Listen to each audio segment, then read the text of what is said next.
Welcome to Fearless with Jason Whitlock. I am Jason Whitlock.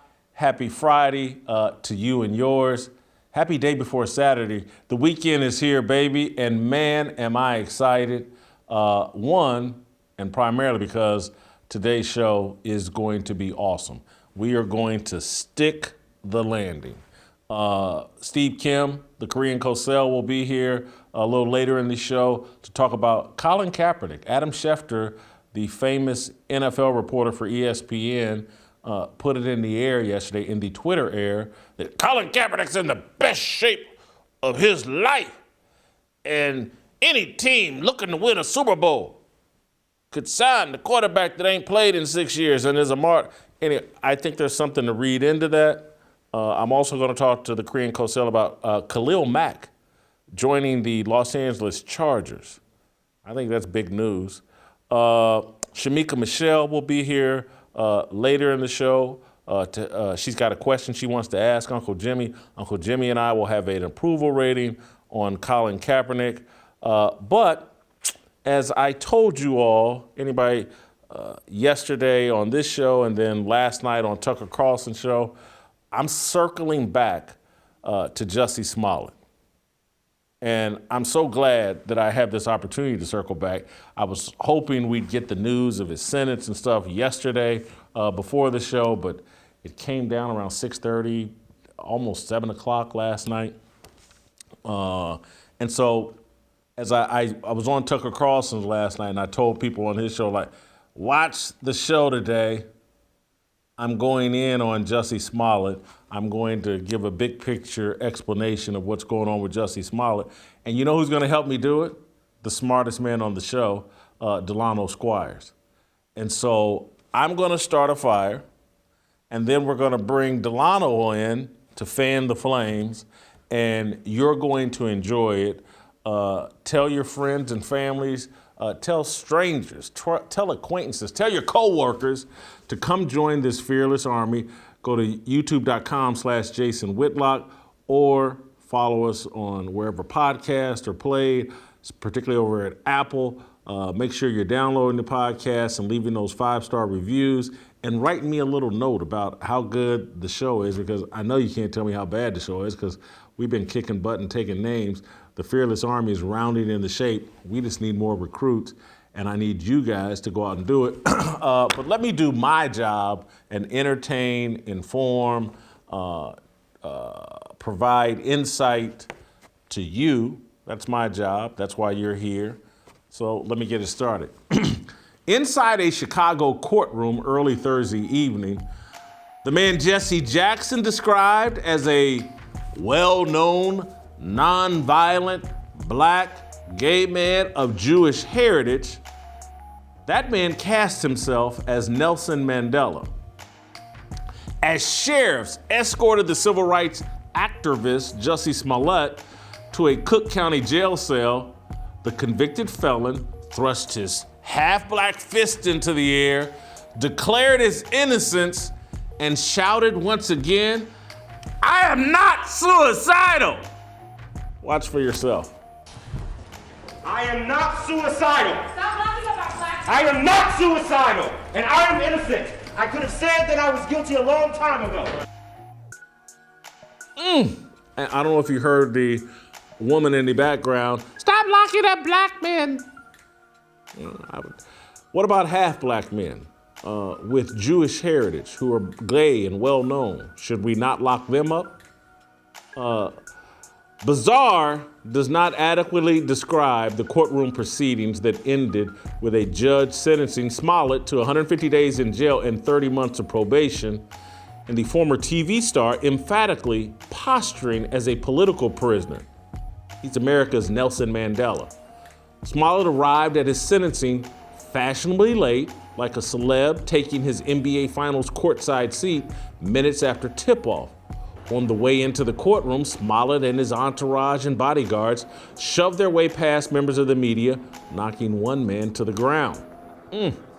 Once inside, Smollett's nightmare team of lawyers and character witnesses constantly relitigated the 5 guilty verdicts from his race hoax trial, condescendingly lectured the judge and displayed a level of arrogance, entitlement, and cluelessness that would embarrass an off-the-wagon Hunter Biden.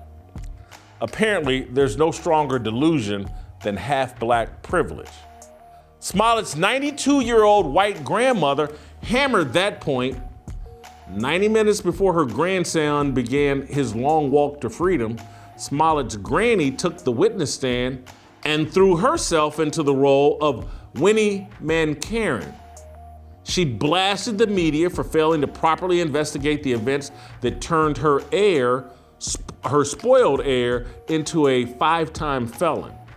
She wagged her finger at the judge, telling him, "I asked you, Judge, not to send him to prison. And if you do, send me along with him, okay?" Judge James Lynn scolded and berated Smollett for half an hour before rendering Smollett's sentence for premeditating an elaborate, buffoonish, and farcical racial hate crime hoax and repeatedly lying about it to the police, a jury, and the judge. Watch this. You're not a victim of a racial hate crime. You're not a victim of a homophobic hate crime. You're just a charlatan pretending to be a victim of a hate crime. And that's shameful, especially from the family you got brought up with your family values. It's so sad. So I'm trying to consider who you are as a person, how you got here, how somehow you strayed away from your family values. You let that dark, narcissistic, selfish, and arrogant side come out, and you persisted with it for years on this case. Yeah, charlatan, pretending to be a victim. The description applies to many of Smollett's high-profile supporters, particularly Jesse Jackson and Derrick Johnson, the president of the NAACP. Jackson, Johnson, and Smollett exemplify the pervasive exploitation, perversion, and commercialization of the 1950s and 60s civil rights movement. A righteous, dignified movement that fought for freedom and opportunity for everyday black people has been turned into a branding hustle for celebrities and other elites. They stand on the neck and backs of dead career criminals, feign outrage, enhance their brand and/or move up the corporate ladder, and use their growing wealth to move closer to white people, white neighborhoods, white schools, and so-called white supremacy. Jussie Smollett made it to the promised land, the land where Barack Obama, Colin Kaepernick, Brian Flores, Meghan Markle, Trevor Noah, Don Lemon, and other elite BIPOCs are told the truth doesn't apply to them. They exist in a bubble of delusion and confusion created specifically for them by their liberal political puppet masters and policed by corporate media. Smollett was groomed for this bubble since birth. His family clearly nurtured and fed the arrogance, selfishness, and narcissism Judge Lynn found astounding. There's no other explanation for Smollett's family's unhinged desperation to shield him from the consequences of his race hoax. Had Smollett's grandmother and brother been motivated by love, they would have been far less defiant, angry, and smug at Thursday's sentencing. Guilt explains their tone and behavior. They created Jussie Frankenstein. They've been the supporting actors in Jussie's Nelson Mandela cosplay for 4 decades. They simply stayed in character after hearing the sentence, claiming Smollett's 150-day verdict was another example of the discrimination American black men face in the criminal justice system. Jussie Smollett finally melted down. Watch for yourself. Do you have any questions? No, I would just like to say to Your Honor that I am not suicidal. That's what I was trying to say. Okay. I am not suicidal. Okay. I am not suicidal. I am innocent, and I am not suicidal. If I did this, then it means that I stuck my fist in the fears of black Americans in this country for over 400 years and the fears of the LGBTQ community. Your Honor, I respect you and I respect the jury, but I did not do this. And I am not suicidal. And if anything happens to me when I go in there, I did not do it to myself. And you must all know that. You know what I found fascinating about that clip? And I was watching this live yesterday. It's how Smollett's lawyers never flinched. Basically had no reaction. The one woman eventually stood up with him, but the male attorney to Smollett's right, that guy never moved. He never came up out of his laptop. The female that stood up with him, she never made eye contact with him. And so this guy's melting down. His attorneys know he's melting down. To me, I'm not even blaming the attorneys.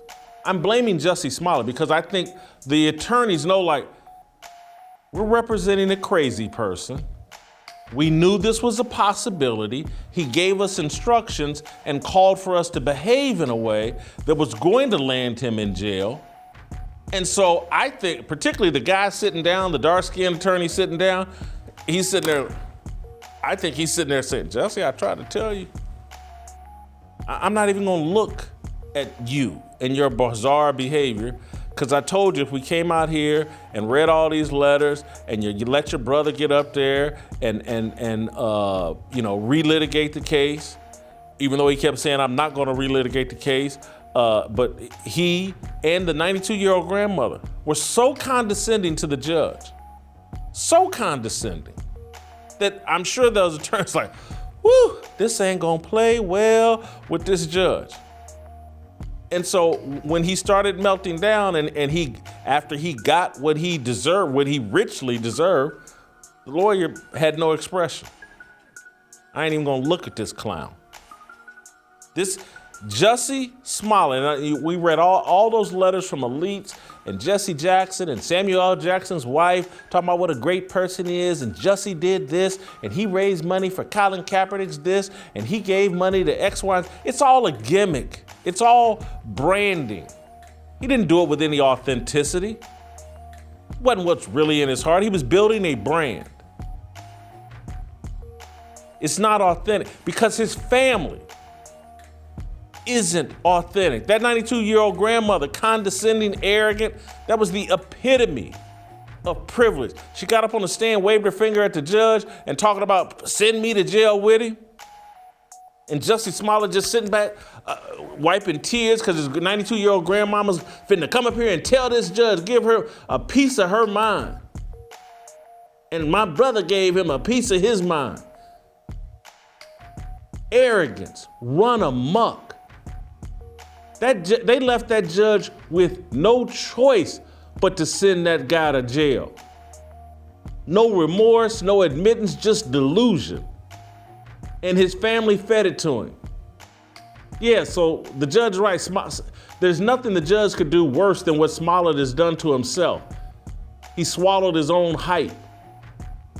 And Smollett definitely did it to himself. No one is denying that. He destroyed his name, reputation, and career 3 years ago when he foolishly claimed white MAGA-hatted wearing thugs lassoed him with a noose and tried to harm him.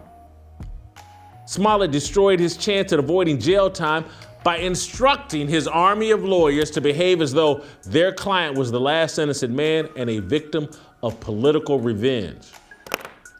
In the immediate aftermath of his hoax, Smollett went on NBC, sat down with Robert Roberts, and acted like he was the target of violence because of his criticism of the sitting president, Donald Trump.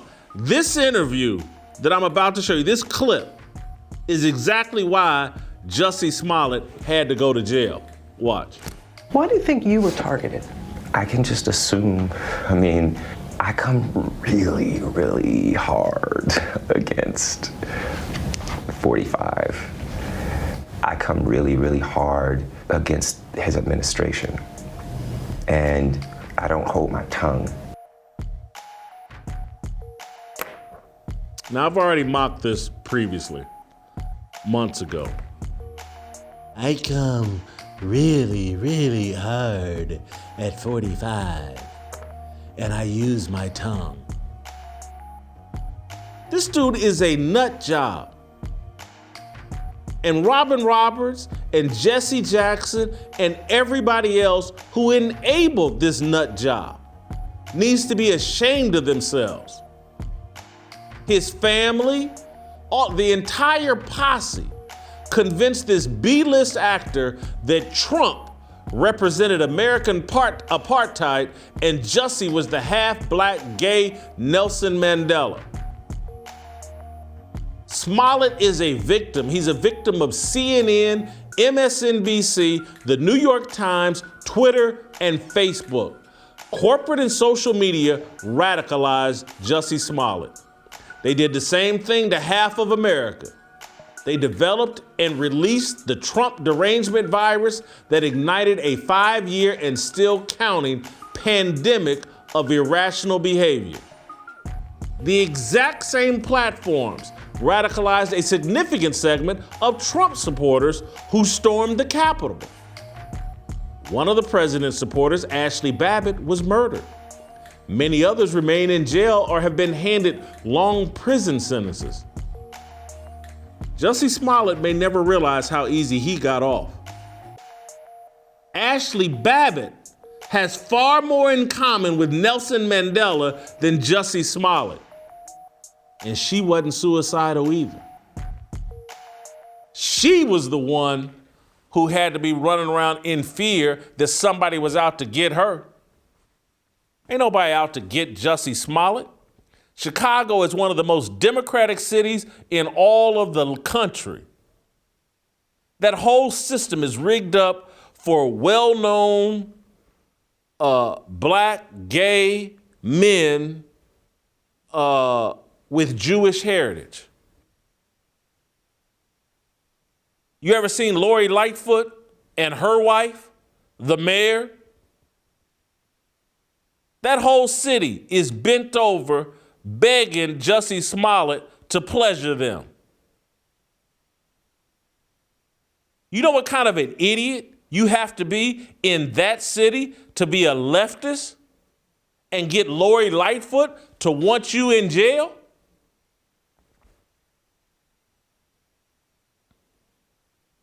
No target. Don't nobody in jail, in Cook County Jail, want to harm Jussie Smollett. They may want to get next to him, but they don't want to harm him. Don't nobody outside of the Cook County Jail, unless the only thing that could justify his paranoia about somebody Jeff Epsteining, is it Jeff Epstein? Jeff Epstein, worry about Jeff Epsteining, is if the power structure, if the Democratic elites talked him in to pulling this race hate hoax. Now, if he's afraid that he may squeal and tell who put him up to doing this dumb stuff, and that they may seek revenge on him to shut him up, he makes a tiny bit of sense. A tiny bit. That, when I watched him and, I'm suicidal, blah, blah, blah. The first time I heard him, I thought he was being defiant towards the judge. I thought he was trying to say, you ain't hurt me. I can do these 150 standing on my head. I ain't suicidal. I'm built for this. That's what I thought. And then as he explained himself, if something happens to me in here, I didn't do it. I'm not suicidal. And I'm like, oh my God, this guy's paranoid. He thinks he's going to get killed. Well, who would have motive to kill Jussie Smollett in Chicago? The headquarters for Democratic politics. That just, we've heard Jussie say, I come hard for 45. He didn't say, I come hard for Barack Obama. And hell, there's probably more truth to that. Let me stop.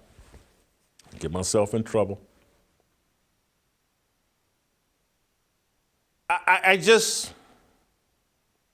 The only people that could have a problem with Jussie Smollett are the leftists who talked him into this idiocy, if they did. And based on the fact that Jesse Jackson and the NAACP are caping up for this dude, maybe they did put him up to it. Maybe they are worried about Jussie betraying the Illuminati, the Freemasons. Maybe they're worried about Jussie telling all he knows about their little secret sex societies and what they do with kids. If Jussie Smollett, if he gets popped in jail, that'll be the reason why. All right, let's roll out to Washington, D.C. And Delano has written a column about Jussie Smollett as well that you should check out on The Blaze. But I called Delano yesterday, probably 15 minutes after Jussie Smollett melted down. He was one of the first people I thought, my God, I got to talk to Delano. Did he see this? Delano, I know you've had time to watch and digest Jussie Smollett's meltdown. Mm-hmm. Just what were your initial reactions upon seeing it? So Jason, it was interesting because as you said, you and I talked, so I heard you describe it before I actually saw it. And then when I saw it, it was even crazier than what you had described. The way he kept reiterating that he's not suicidal. And then you see, I'm assuming it was his sisters at one point when he finished speaking in that first round, and you saw some of them put their fists down, and then, how defiant he was on the way out. When you see acting this bad, I think more of Tyler Perry than I do of Empire, because this whole thing has been one big melodrama that Jussie Smollett has caught all of us up in. And I don't know if he's got, some sort of deep mental health issues, or if he's just sort of a garden variety narcissist with more money and more access to power. I certainly think he has what I describe as ethnic Munchausen syndrome. And the symptoms of that are people who fake hate crimes, embellish racial trauma for the purpose of gaining sympathy from, the broader society and certainly from the powers that be. But it really was surreal to see him do that. And as I said, the last time I've seen an outburst that crazy on screen in a courtroom is probably in one of the, Tyler Perry's Madea flicks. I'm a lot older than you. It reminds me, I think, of Al Pacino did a movie, Injustice for All, or maybe I'm thinking of Dog Day Afternoon. Al Pacino's out in front of a building. He and a buddy had tried to rob a bank or something. But anyway, you use the word acting this bad. Do you believe Jussie was acting? I think he was melting down. I don't think there was any acting going on. I think he was so shocked and so stunned and put off and angry that this judge had sent the great Jussie Nelson Mandela Smollett to jail that he couldn't control himself and he just snapped. That's a good question, and it's something we'll likely never know because there's no reason to trust anything that he says.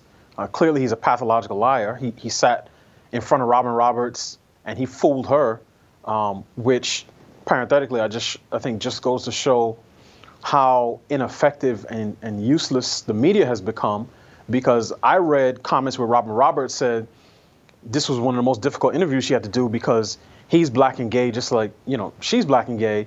And if she went too hard at him, both sides of the community, both the black and LGBT would say, oh, you're picking on him unfairly. So it's hard for me to say whether he was acting or whether he was melting down. It could be a little bit of both.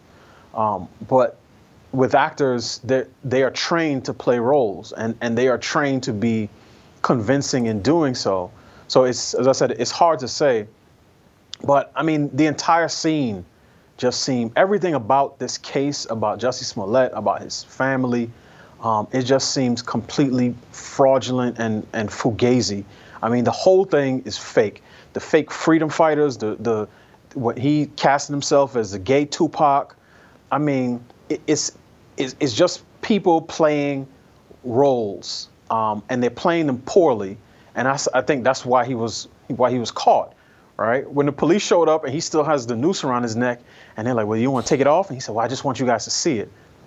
I mean, this is not the behavior that most people would come up with, but and I guess this is the reason that he's a C and D list actor as opposed to, I would hope if Denzel or Will Smith tried to pull something like this, they would be a little bit more convincing. But Jussie, I think, went to the LeBron James Academy for acting, and I think that's why we're seeing the the results that we got so far. You said something interesting about Robin Roberts, and we don't have to spend long on this, but I just want to make this point that she was worried about being black and gay and what the black community and or the gay community would say about blah, blah, blah. And so one of the points of this show, and it's why you're such an important element on this show, is I'm constantly, and we are constantly trying to talk and communicate to people like, hey, who do you answer to? Do you answer to God, who loves the truth and only wants you to pursue the truth? Or do you answer to black people and gay people? And that's the mentality if we want to move forward and have success and take advantage of the freedom and opportunity that we have in this life and particularly in this country. You have, and again, Robin Roberts, I would probably tend to think, has no religious beliefs, and that's why she's sitting around, well, I answer to black and gay. Whereas you and I are sitting here saying, no, we answer to God. And so when I'm formulating a question to ask to Jussie Smollett or anybody, I'm running it through the filter of how God will feel about it, not how black Twitter or LGBTQ Twitter will feel about it. Right, and for me, even as I go through my process, I make sure I check every fact. If I have an opinion, it has to be based on something, not just, something I'm pulling out of the air, or as you said, trying to get a pulse on black Twitter. And the big part of it, Jason, is, trying to apply the same standards and principles across the board, whether it's a friend or foe. But it's so interesting to see people who, for instance, I wrote about this in my piece. I mentioned Amy Cooper, the white woman who got into the situation with the black bird watcher in Central Park. And when charges against her were dropped, I mean, all of these people were saying, oh my gosh, this is white privilege and she should be held accountable and so on and so on and so forth. But the same people turn around and they don't want Jussie to do any prison time. And it's 6 months, right? He's not going to jail. He's not going to prison for, he'll probably be in jail, right? In county jail, not in state prison. It'll be for 6 months. He'll be back home pretty soon. But when it comes to him, they want to see him evade any accountability and any consequences. And it's one of these problems, and I said this in the piece, that's in his case is indicative of a larger moral decay within what I call the Afrostocracy, the black elites in media, in politics, in business, in entertainment, in athletics, in academia, in punditry, who on the surface look like the rightful heirs of Du Bois's Talented Tenth, but these people are motivated exclusively by self-interest, not by the social progress of sort of the larger black community. And that's why they always circle around their own, right? They can, you mentioned Derek Johnson, the head of the NAACP, and Jesse Jackson, right? They're in Chicago. There are hundreds, if not thousands, of victims of violent crime that they could lend their moral weight to. They could say, look, guys, be on the lookout for such and such suspect. They shot and killed a little girl at the McDonald's drive-thru. We want to show people that black lives really matter to black people. They don't do that. They show up when it's Jussie Smollett, or when it's Bubba Wallace, or when it's Colin Kaepernick. They're all about self-preservation and protecting the interests of their own. And to the extent that they even talk about the black working class and black poor folks, it is also to promote their interests. They talk about George Floyd and getting his neck stepped on, but they use him as a stepping stool to more political power, to more economic power. And it's really one of these things where I hope this case makes that crystal clear to people. And I hope that this is an opportunity to finally put the nail in the coffin of these folks. I'm not wishing them any ill will. It's not that I dislike them personally. I just hate what they stand for, because they play on the legacy of Dr. King and the civil rights era, but they have unleashed a torrent of civil wrongs on this society because they have the wrong foundation, right? King was about moral reformation through the law. These people are about Marxist redistribution, right? Through government policy and cultural power. And you see this play out time and time and time again. And it really is sickening. Derek Johnson, Jason, is a person that said the Kyle Rittenhouse verdict was a bigger injustice than what happened to Emmett Till. Seriously, these are the people who claim that they speak for the black working man and working woman. And I'm sick of them, honestly. I'm trying to be gracious and acknowledge that these are also people made in the image of God, but they have dirtied that image by the things that they do and they say every day. When I called you yesterday, at that moment, what I had just witnessed from Smollett was so buffoonish, so lampoonable, so comedic, so embarrassing that I suggested to you, this may be the death throes of this civil rights grift, racial grift, that this here exposes them, because Jesse Jackson, I'm like, this is the guy you were throwing your public support behind and pleading for mercy for a guy that just melted down and acted this kind of buffoon over 150 days in jail, whose family and him came in such a delusional state. He had his lawyers in such a delusional state. They acted like all the overwhelming evidence, his collaborators turned on him in court and exposed him. There's text message proof. There's all kinds of evidence. And they all came in there arrogantly and denied the truth and lied and claimed his innocence. I just felt like this was so embarrassing for Jesse Jackson, the NAACP, and all the other grifters out there that I felt like, well, this may be the kill shot, and we're witnessing Jussie go through the death throes of this entire thing, because so many other celebrities are doing exactly smaller versions, not as flamboyant versions of what Jussie just went to jail for, but so they're all faking. You know, oh my God, George Floyd's death. What George Floyd could be president right now. He could be the doctor that cures cancer. And oh my God, George, it's all an act. And I thought this here exposed that, and you know, it gave me hope that these are the death throes of that entire grift. And that's where I think your column kind of insinuated, it certainly called for the death of that movement. Absolutely, and I think I'm cautiously optimistic, but I realize in order for it to really be the death throes, you need to be dealing with people who have some type of shame, and these people, to be quite frank, are shameless. They will say and do anything. They will sully the legacy of the black people who came before us, right? The people who they say, these are my ancestors, I'm trying to build on their legacy. Every time they see a public policy that they don't like, it's Jim Crow. Every time they get in a personal jam, they become Emmett Till.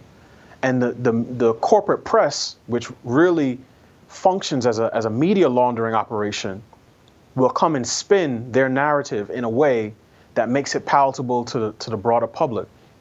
And again, you see this, you know, time after time after time. And what I say in the piece is that, you know, America has an ugly racial history. There's no getting around that, right? There's a lot of good things about this country, and I do not deny those things. But you can't go from whenever you want to place it, 1619, 1620, 1776. You can't go from then to now without going through some dark times. So there are certain wounds that I hear black people talk about, and I'm cognizant of that. What we need are competent cultural physicians that can look at a particular outcome, Jason, and say, okay, I think I see the symptoms, right? Here's my diagnosis, here's the treatment, and here is a prognosis for us to get better.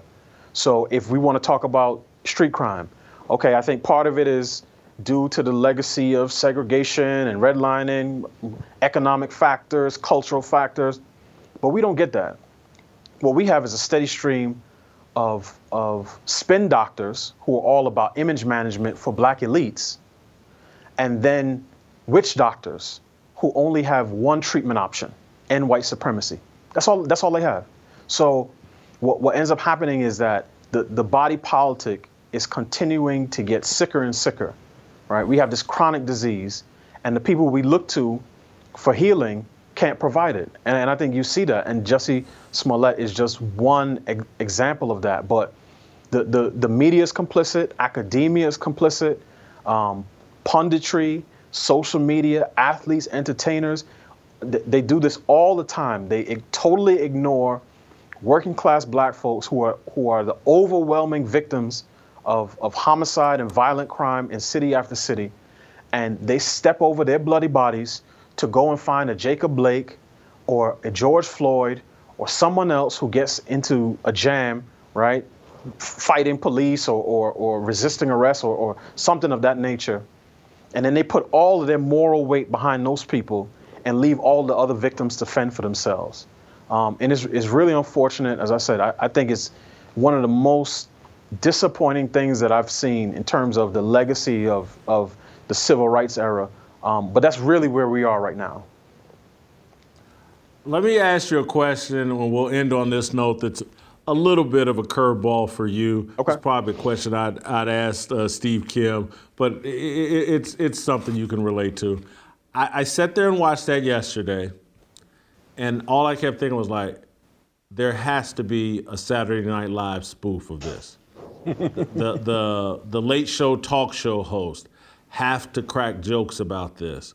Bill Maher has to have a take about this. Like, the comedic world is who could put the final death knell and shame. The people without shame, if comedians started shaming them, if they found people on TV and in public spaces laughing at this sort of behavior, that's how you end it. If you had to predict, will comedians touch what Jussie Smollett has handed them, or will they just pretend like it never happened? That's a great question. I'm going to go out on a limb and say somebody will. I certainly think, Dave Chappelle can just pick up where he left off on Jussie Smollett. But Jason, I'm going to give an idea of what this could look like, and I'm gonna be halfway joking, I'm gonna be halfway serious. I think they should cast Jussie Smollett as the Rainbow Panther, right? Not the Black Panther, the Rainbow Panther. Right? But here's the serious part. Here's the serious part.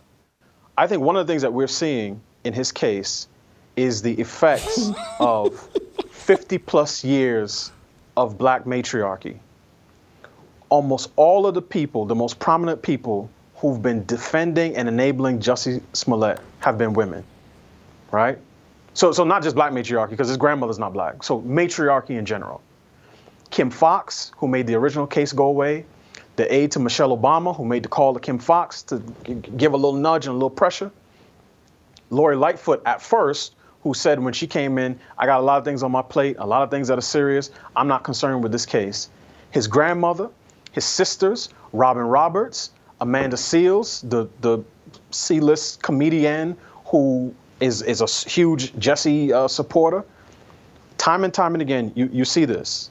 The women enabling this bad behavior. So if Jussie is the Rainbow Panther, these people are, his Imperial Guard, like T'Challa had in the movie, protecting him from all types of accountability.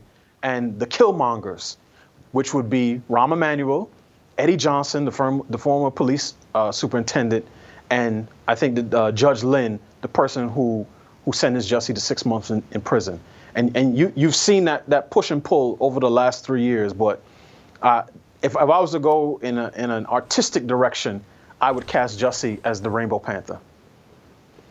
Uncle Jimmy, I hope, was listening to that and taking notes because, man, that's our spoof, the Rainbow Panther, and San Francisco is Wakanda. Thank you. Thank you, Jason. Thank you, Delano. All right, let me tell you about our good friends at Good Ranchers. Inflation is at an all-time high, and it's hitting us especially at our grocery store. That's why you need to see our friends over at Good Ranchers. They only source and sell 100% American meat from local farms and ranches and ship it directly to your door. And once you subscribe, your price never goes up. Inflation won't impact you here because your price is locked in for life. Get your $30 discount on prime steaks and better than organic chicken today. Go to goodranchers.com/fearless right now. Good Ranchers takes the guesswork out of the grocery store by sourcing everything from local farms and shipping it to your door. Use my promo code FEARLESS and enjoy your $30 savings on your box of 100% American meat. Order now to combat inflation with Good Ranchers, American meat delivered. Special Good Ranchers music video next.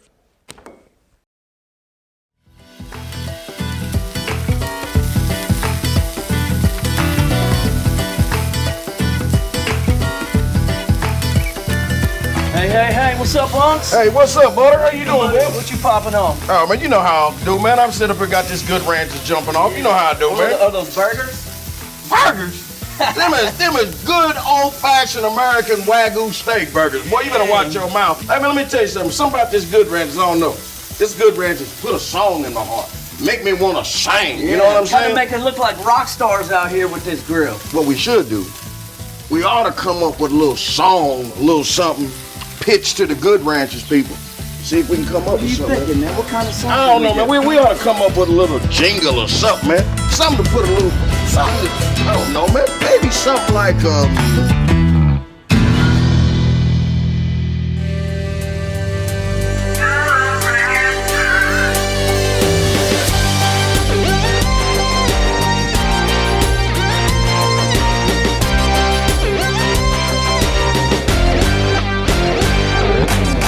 Uncle Jimmy got the grill on lockdown. All fired up, so you better get ready now. We got the party started. I bet you're getting hungry. To the Army! We got that black Angus bone in the ribeyes, New York strips, and top sirloins. Even got the Wagyu chicken and seafood. 'Cause everything we do is farm raised in American heartland. We're cutting costs 'cause we're cutting out the middleman. Ship fresh to you.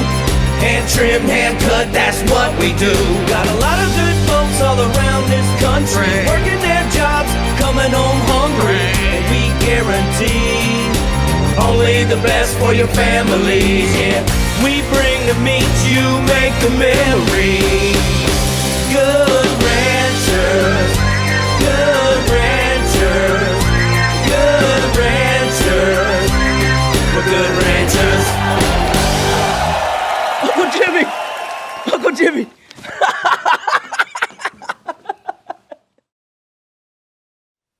Yeah, 모두 다 빨리 박수 쳐 기다리지 말고 서둘러 Reason that I'm back is to feed you raps I see that you are 배불러 So All right, welcome back. Time to talk a little sports. Delano and I just did a marvelous job of breaking down all the Jussie Smollett garbage we could. Let's transition into a little bit of sports talk with friend of the show, Fearless Army Soldier, the Korean Cosell. I wonder, is he in contention for the funniest man on the show? I think Uncle Jimmy would be offended by that, so I'm not going to call him the funniest man on the show. The most clever man on the show is what we'll call the Korean Cosell. Cosell, Colin Kaepernick is the herpes of the NFL. He will not go away, and it doesn't matter what penicillin they take or whatever. That wart just keeps coming back again and again.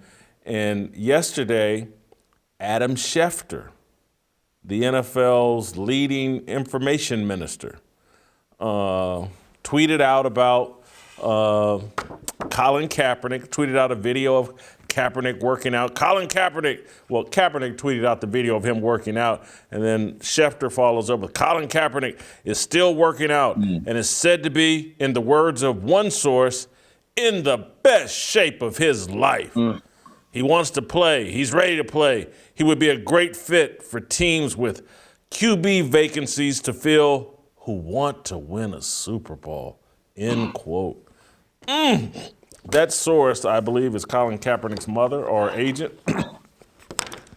or girl. Maybe it's Ness Nitty. Maybe it's Nessa, his girlfriend. But the only reason why you have to take this seriously, and I think we do, is because Adam Schefter is pushing this out, and he has this direct connection to the NFL. I honestly think, Steve, that with Schefter pushing this out, and I know Kaepernick's been out of the league for 6 years, I think there are people on the Kaepernick side and maybe people on the NFL side that are convincing the NFL that someone needs to bite the bullet and sign a washed-up has-been quarterback who quit 6 years ago to become a martyr. I think there's a 10% chance Colin Kaepernick gets signed by someone and ends up in an NFL camp this summer. Your thoughts? Jason, good Friday to you. First of all, as the kids say, Colin is Capin. I mean, give me a break. You know what him and Jussie Smollett have in common? They're both bad actors. In fact, the only thing that was missing from Kaepernick's video was him throwing out routes to a couple of Nigerians. I mean, look, this is part of his grift, was the impression that he was blackballed. Because the myth ends if he actually gets a job, and the myth gets completely shattered if he plays as poorly as he did the last 2.5, 3 years as a starter, when his effectiveness as a quarterback declined sharply as the league caught up to him. But I don't know. This, to me, reminds me of the guy that goes to every New Year's Eve. You see this. How the gyms are always crowded at the LA Fitness or the 24-hour Fitness, because for the first 2 weeks, the New Year's resolution is, hey, I'm getting in shape. I'm in shape. By February, you don't see him anymore. And by the way, best shape of their lives as a boxing writer, every fighter I've ever interviewed before a fight, every single one is in the best shape of their life. I've never actually heard one that said, you know what, man, I drink a lot of beer. I was with a lot of women. I'm about 30 pounds overweight. I don't know how I'm going to make this weight class here. So I don't buy much into that. But again, the mythology in Kaepernick is that he was blackballed, not that he was playing football. And one last thing, I want to give a thumbs up to your old colleague that you were like peanut butter and jelly with, Marcellus Wiley, with that tweet. Oh, my goodness. I don't think Bruce Smith or Lawrence Taylor ever had a blindside hit that vicious. Let's put that tweet up right here. This is a flag. I'm throwing 15 yards for unnecessary roughness. Wow, that was the tweet of the millennium, because I think he summed it up best. Wow. Well, you sum up what he said, and I can call it up myself because I think you said it to me yesterday. Yeah. You got a better chance of stopping racism than playing again, is what Marcellus tweeted at Colin Kaepernick in direct response to Kaepernick's video that he put out. I'm just telling you, I'm more cynical than Marcellus. The NFL is so woke, and Steve, and you've done a great job. I love all but I want you to think about this. Honest to goodness, NFL ownership is under constant attack about off-field issues. Now people are upset Jerry Jones 25 years ago may have knocked some woman up and had a baby, and that's headline news. And that's Jerry. And I'm not defending Jerry Jones. That's his personal life. You know, I don't. Who knows if it's true? It's a he said, she said. I don't know. But the media just keeps digging and digging. Daniel Snyder, the media is a dog hunched on their leg or attached to their leg, trying to get him out. Stephen Ross. And so I could honestly see Roger Goodell and NFL ownership trying to make some peace with the media, because I just find it amazing. You never see these consistent baseball owners Their personal lives, whatever their issues in their organizations, aren't covered nearly the way it is with NFL owners. I don't know if NBA owners face the kind of scrutiny that NFL owners have, and I could see the NFL and Roger Goodell, because this is what they've been trying to do the last 10 years, is make peace with their enemies. And they keep backing up and capitulating, and I could see some owner, Roger Goodell, Troy Vincent putting pressure on some owner, bring Colin Kaepernick in, put him on your roster, and let's because I see newspaper and media outlets write about the NFL and then say, oh yeah, the NFL's got these racial issues, blah, blah, blah, like there's some plague of racism sweeping the NFL. And it's just not true. But if you get caught up in that PR game, I could see how the NFL could decide, you know what, it's better to bring Colin Kaepernick back inside the tent rather than having him and his supporters piss on us from outside the tent. Jason, there's credence to what you all laid out there, but let's look at this from a practical standpoint. What franchise would say, let's give a job, especially at the most important position in football, to a guy that has not played since 2016? That's almost unheard of, okay? The other thing is... A team that's tanking? Let's say the Dolphins had tanked that way. If they did tank at all. But let's say if they did it that way by signing Kaepernick, running him out there, the whole media would applaud that. Hey, they're 0-16, but it's not Cap's fault. It's racism that he's not winning these games. And so, again, let's say you're playing for a draft pick and you need to do the league a favor. Let's say, why not sign Kaepernick? It could, Well, Jason, given Kaepernick's pretty much record, based on hold on. Let me give you his last stats. His last 25 starts.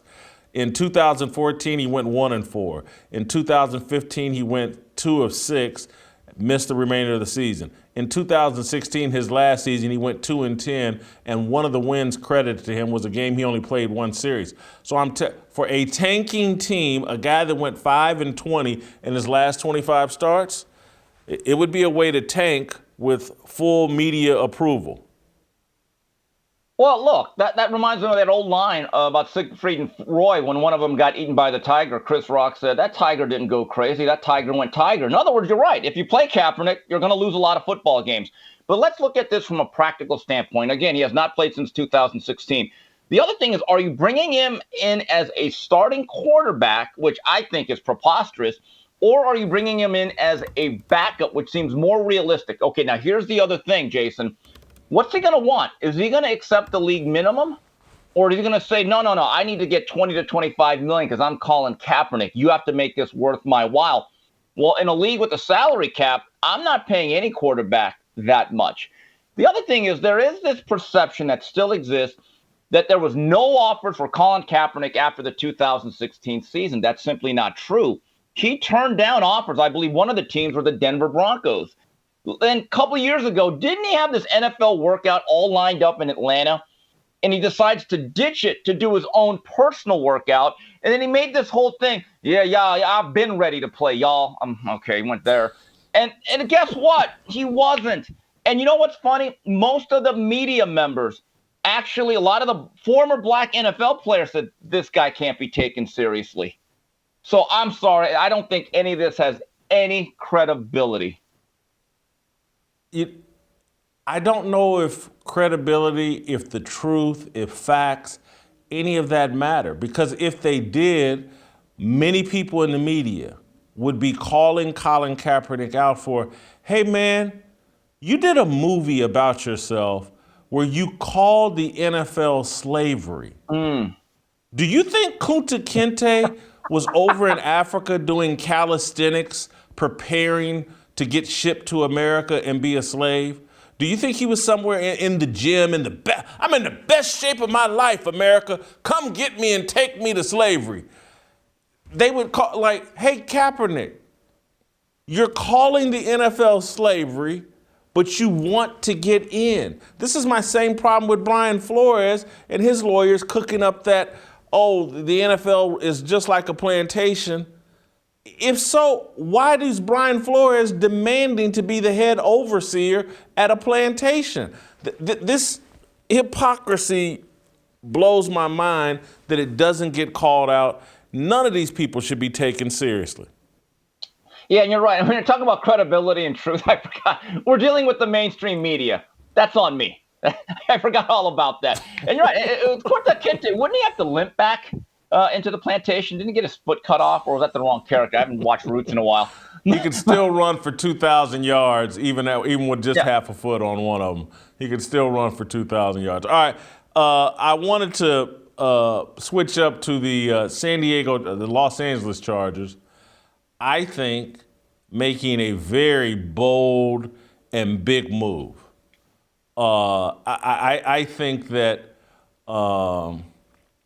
adding Khalil Mack, and I don't think he's been great with the Chicago Bears, but I don't think the Bears put you in position to be great.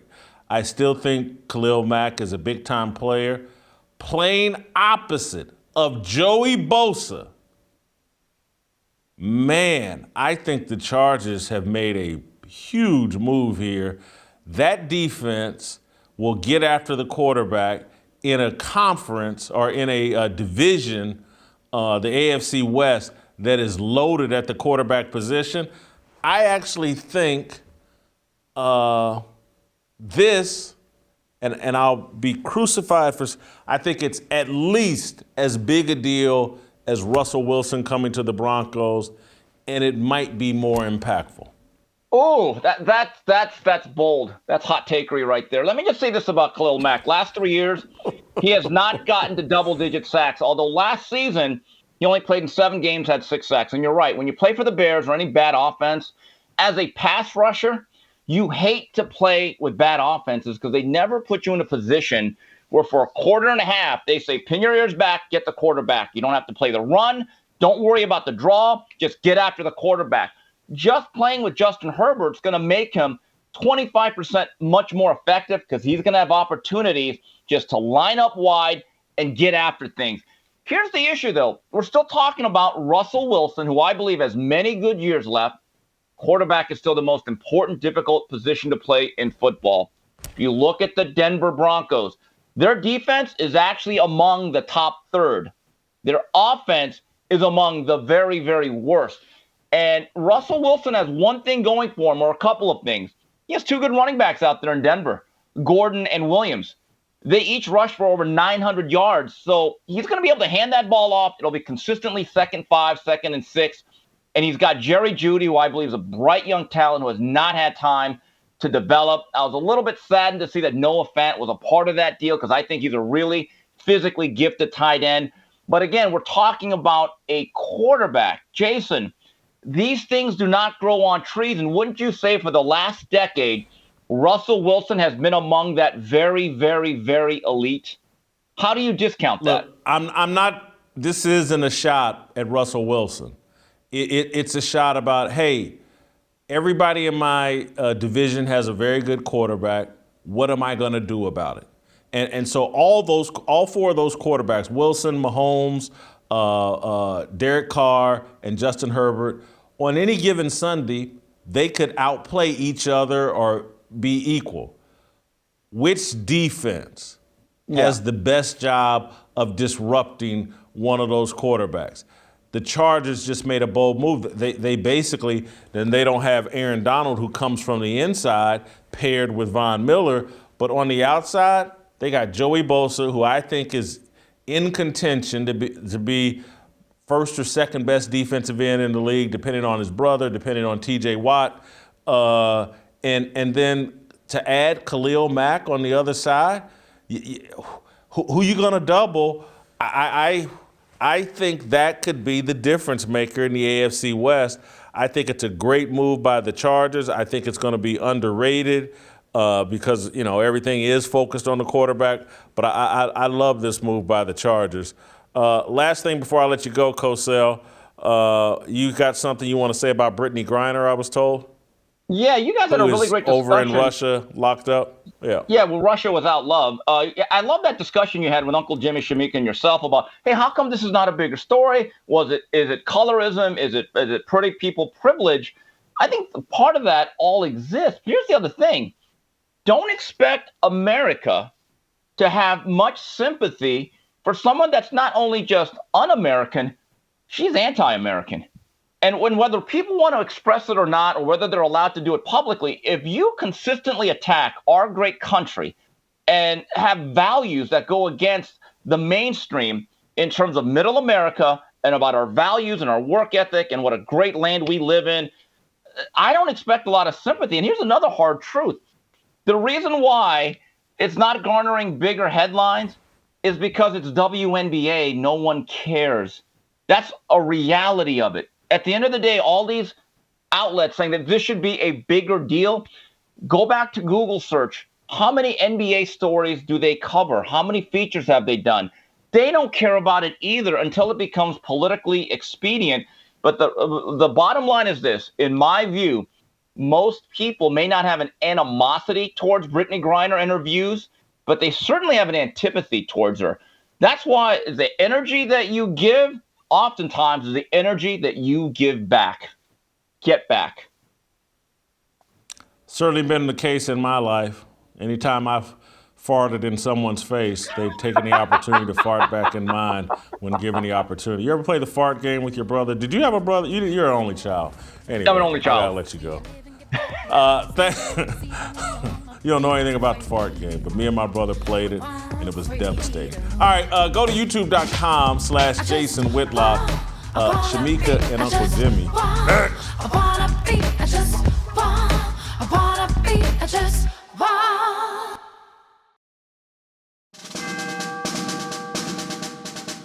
We must exist in a state of man glorious, as we are protected by the red, the white, and the blue. But remember, the mind is the key.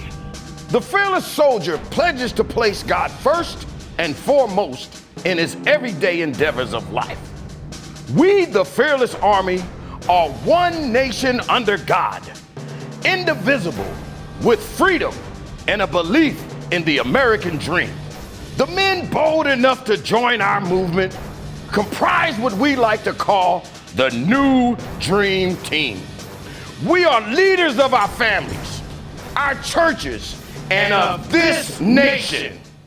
We reject the seeds of division that are planted by corporate media misinformation. We affirm that all men are created equal and are endowed with inalienable rights, which are granted by our Heavenly Father. We are bound by honor to accept God's challenge, to take the flag and lead, to cherish, to protect, and to nurture the life of our unborn seed. I am a fearless soldier, so shed no tears for me. I am not a victim. I am the man that God made me to be. Amen.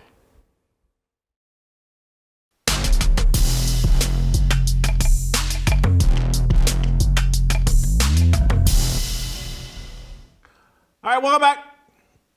Uncle Jimmy's here.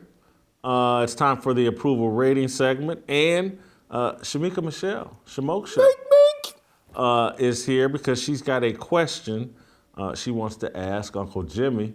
Shemeka, what's on your mind today? Well, so in this era of fat shaming or body shaming, they've been really trying to come up with body positivity. So I came across this new website for plus-sized women, and I want to ask Uncle Jimmy, is there a new woman in town? Do you agree with what's now being pushed as a positive body size? Take a look at this picture. Whoa. Ooh. They made skinny jeans for eggs, I see, huh? See? Wow. Hey, this, I mean, that looks, you know what that looks like? That looks like a white wine glass. Now, if you hold on. Now, since you're going to crack jokes, you know what it really looked like? What? You remember Alice in Wonderland? Alice in Wonderland. No. I look like Twitter D and Twitter dumb. Look right there. Except in this case, look like Twitter D done ate Twitter dumb. Come on, man. I'm sorry, but you told me to be serious. Yeah. But look, I don't know if it's a new lady in town or whatever, but honest to goodness, man, when I look at this, you know what I see? COVID. This right here is what has killed more Americans than the coronavirus or the Delta virus or anybody or anything else ever could. Okay, the fact of the matter is most of the people who died of corona and all of them had on some skinny jeans like this right here. And they sitting up here with diabetes, high cholesterol, artery inflammation, collapsed ankles, and everything else because you trying to squeeze in some skinny jeans and look cute instead of adapting a lifestyle change. No pun intended. Go ahead. So maybe the name of the jeans should be called comorbidities. Comorbidity jeans. Or remember the Jardass jeans?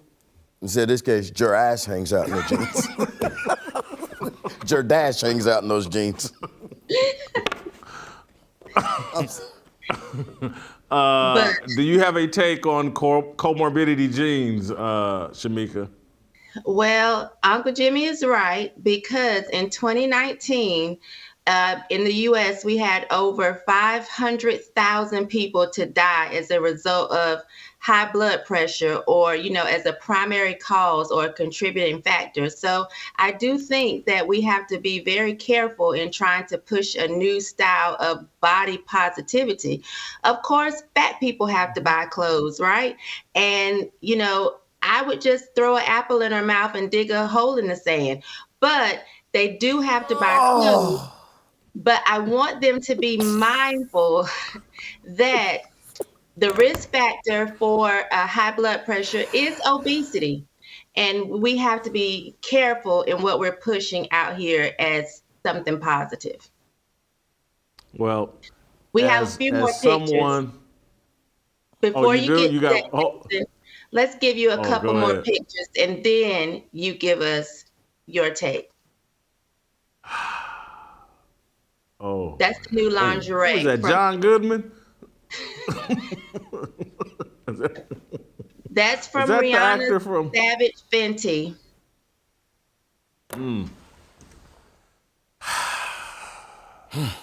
Look, I'm sitting here laughing, but I'm crying on the inside. I'm just going to be honest. No, I'm being serious because, again, if anybody on this set or on camera right now would wear comorbidity jeans, it would be me. And, all of what you all have said is just very real. And I don't understand why corporate America, why are we pushing obesity? But we're really pushing anything that will kill you. Anything that will kill you, we're saying don't shame, don't be against that. And I'm telling you, as a fat person, I don't want to be proud of my gut and flab. I don't have any desire to be proud of that. And I don't have a problem. I've never had a problem when people have cracked jokes or whatever. I crack some of the best jokes on myself. My confidence really comes through Christ and being a Christian and just an overall positive image about myself while realizing my flaws. And my flaw is obesity, and there's no way I should be running around wearing it with pride and presenting it to the world like everybody should be like me and damn right I'm overweight. Damn right I gotta wear these comorbidity jeans. The things I take pride in are the way I've been very responsible and self-responsible, and I take care of myself, do great things for my family. My confidence comes from that. It doesn't come from being overweight. And so, but we're softening up America so much that anything people do that will kill them, harm their self-image, harm their confidence, make them look like a fool. It's just like, this is almost no different than the pride we as black people take in saying the N-word. And it's like, this is a good thing. We've turned the N-word into a positive. And again, now we're turning obesity into a positive. They're both batshit crazy. And so is my cussing. And I'm Bat crap. bat crap crazy. So anyway, good question, Shemeka, but easy for you. You know. Easy. Well, I'm be honest. Shemeka weighs 120 pounds. If I could just give Shemeka some advice, she gonna be hanging around you. Shemeka, you have to pick your weight up. You know, you see how the ladies just showed you in the picture there. You have to pick your weight up a little bit. More junk in the trunk. Look, I'm gonna tell you what. Now, earlier I said up to you, I look at them pictures, and you get mad at me. I just heard your little soliloquy, and I said when I looked, because see, she didn't show me the same picture she showed you. She showed me them jeans first. Yeah. And I said it looked like COVID. But if she'd have showed me them other pictures, I'd have been like, oh, that looked like some good eating to me. I ain't gonna lie, you know. Like blue M&Ms? I'm telling you. Hey, that just looked like a little bit of beef to go with my potatoes, you know what I'm saying? That's a whole lot of beef for your potatoes. Yeah. And, you know, Uncle Jimmy, I'll take your advice, and this will be on Blaze because, you know, they pay my airfare when I come out there. So if you want me to spill over and take up 2 seats, then I guess I can do it and shop this website and do it in style. They're very fashionable, Shemeka. I'm sure you'll look good. All right, thank you. Thank you. All right, let's get to our... Hold it. I got to ask you a question because I had to wait for Shemeka to leave. Yeah. I didn't want to say this while she was here. But when you was looking at those jeans, you ever heard of the phrase camel toe? That right there looked like a moose knuckle. A moose nose? Is that what you said? A moose knuckle. Oh. I'm sorry. I had to wait for Shemeka to leave to say it. Yeah, that was not camel toe. That was moose knuckle. All right, let's get to our approval rating. Oh, God. On Colin Kaepernick. Me and Delano you just heard me and Steve Kim beat up Colin Kaepernick. Jim, this is one of the easiest scores I think I've ever had to do because it speaks for itself. Job performance, he has no job, hasn't had a job for 6 years, zero, other than, you know, pimping Nike and dissing America. I give him a 0 in job performance because we're grading him as a football player. What the hell can I give him if he don't have a job? A 0. There you go. Hey man, let me ask you a serious question. Yeah. Do you realize that NFL teams have gone out and signed Tim Tebow and Cam Newton over Colin Kaepernick? Well, Tim Tebow got signed to play tight end and got cut. He still got a call back. Cam Newton got cut by the Patriots. Still got a call back. Bombed out in his second return in Carolina. He done had 2 bombs since Colin Kaepernick's none. Both of them are, Cam Newton certainly far better than Colin Kaepernick. And you know what? That's another nail. The fact that Cam Newton bombed so terribly, that's another nail in Colin Kaepernick's coffin.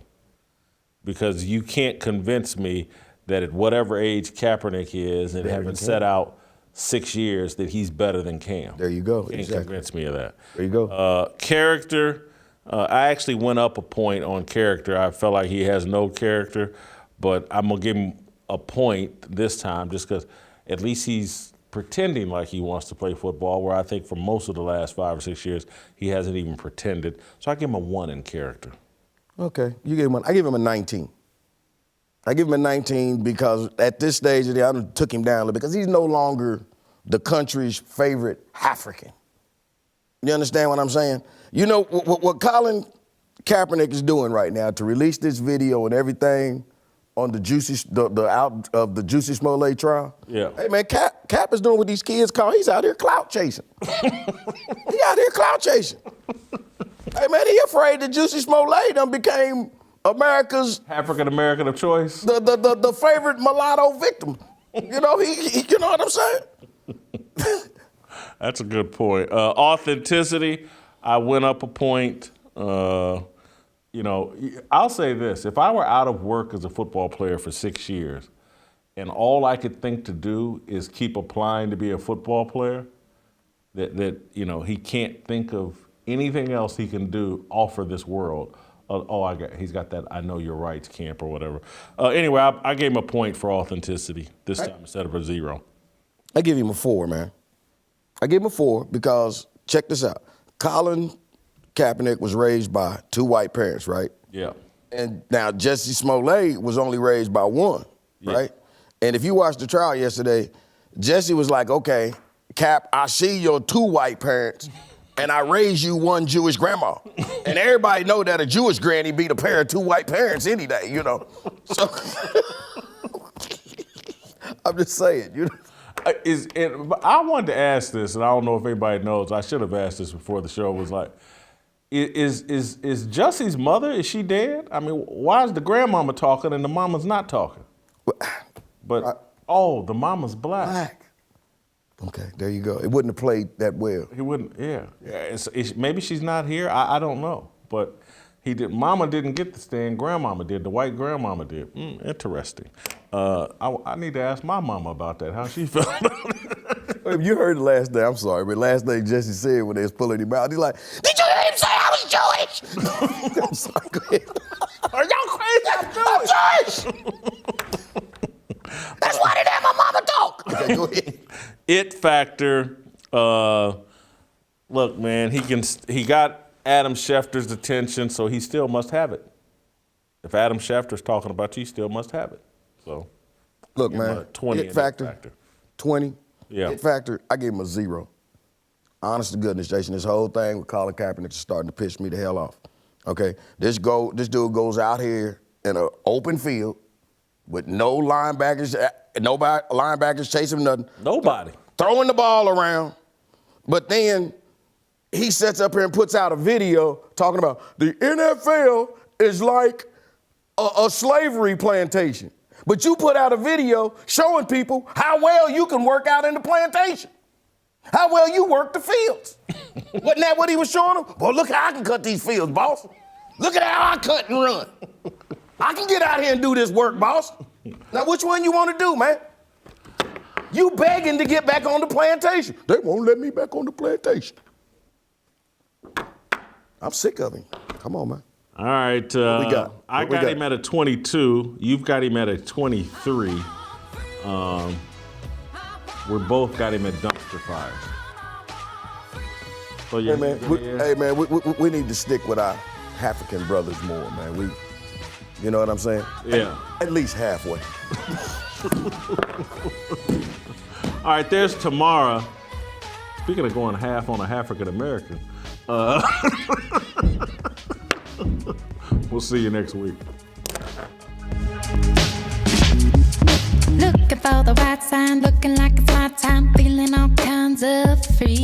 These words are our religion, our regrets and our decisions. We all wanna go to heaven with freedom. It's my obligation, no hate, discrimination, raising up your hands for freedom. Raise up your hands for freedom. I just wanna be, I just want